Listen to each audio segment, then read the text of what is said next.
7 जन्म में उनकी सरकार नहीं आएगी।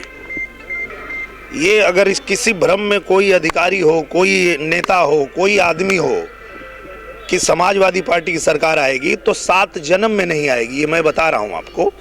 तो इस भ्रम में ना रहें, क्योंकि देश की जनता ने ये जान लिया है कि किसी प्रधानमंत्री के बेटे को, किसी मुख्यमंत्री के बेटे को ये देश चलाने का हक नहीं है। इस देश को चलाने का हक देश की जनता के हिसाब से है। तो देश की जनता जैसा चाहेगी वैसा देश चलेगा, और पूरे देश की जनता चाहती है कि श्री नरेंद्र मोदी जी के नेतृत्व में जिस तरह से ये भारत मजबूत हो रहा है, तेजी से आगे बढ़ रहा है, उनके नेतृत्व में ही ये देश आगे बढ़ेगा। हमारे पूजनीय महाराज जी के नेतृत्व में हमारा प्रदेश जो है लगातार आगे बढ़ रहा है। तो वो जो लोग सपना देख रहे हैं उनको सपना देखने दीजिए। आप लोग एकदम निश्चिंत हो करके हमारे पूजनीय महाराज जी पे भरोसा रखिए, हमारे पूजनीय प्रधानमंत्री जी पे भरोसा रखिए। पूरा देश तो भरोसा कर ही रहा, पूरी दुनिया भरोसा कर रही है। आज आप देखेंगे, एक समय ऐसा भी था कि भारत में कुछ भी अगर विपत्ति आती थी, आपत्ति आती थी, तो हम लोग देखते थे किसी और देश की तरफ कि वो हमारी मदद करेगा। पर प्रधानमंत्री जी के नेतृत्व में हमारा देश इतना मजबूत हुआ है कि दुनिया में कोई अगर दिक्कत आती है तो वो भारत की तरफ देखता है कि भारत हमारी मदद करेगा। ये नरेंद्र मोदी जी का कमाल है।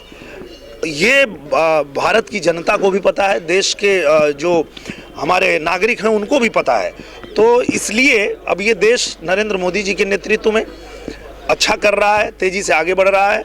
तो ऐसे ही हम लोग मेहनत करेंगे, प्रयास करेंगे कि प्रधानमंत्री जी के नेतृत्व में देश ऐसे ही आगे बढ़ता रहे। आखिरी सवाल है, 24 को लेकर क्या रणनीति है? विपक्षी पार्टी लगातार अपना कमर कस ली है और उसको किस तरह से वो झूठ बोलने वाले लोग हैं, आरोप गलत लगाने वाले लोग हैं, तो उनकी कोई नहीं सुनेगा। जनता को पता है कि धरातल पे काम करने वाली जो पार्टी है वो भारतीय जनता पार्टी है। अपने वादों पे खरे उतरने वाले जो प्रधानमंत्री हैं वो श्री नरेंद्र मोदी जी हैं। अगर गरीब के कल्याण के लिए एकदम जो अति पिछड़ा है, जो एकदम से वंचित है, उसके घर तक सुविधाएं पहुंचाने वाले प्रधानमंत्री नरेंद्र मोदी जी हैं। जिसकी सुधि कोई नहीं लेता था उसकी भी सुधि लेने वाले प्रधानमंत्री जी हैं। संविधान के प्रावधान के हिसाब से बहुत पहले आदिवासी समाज को ये हक मिला था कि राष्ट्रपति के पद पे उनके समाज से लोगों को बैठाया जाए। वो कभी नहीं हुआ, वो अब हुआ जब श्री नरेंद्र मोदी जी का नेतृत्व आया। तो सबको पता है कि इस देश का, इस देश के नागरिक का, सभी सर्व समाज का भला सोचने वाला व्यक्ति कौन है? वो है नरेंद्र मोदी। तो ये पूरा देश नरेंद्र मोदी जी के साथ है, हम सब नरेंद्र मोदी जी के साथ हैं, और देश की जनता का आशीर्वाद हमारे साथ है।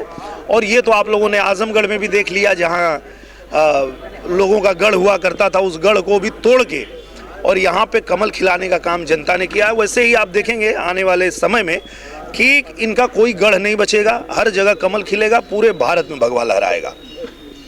बहुत धन्यवाद।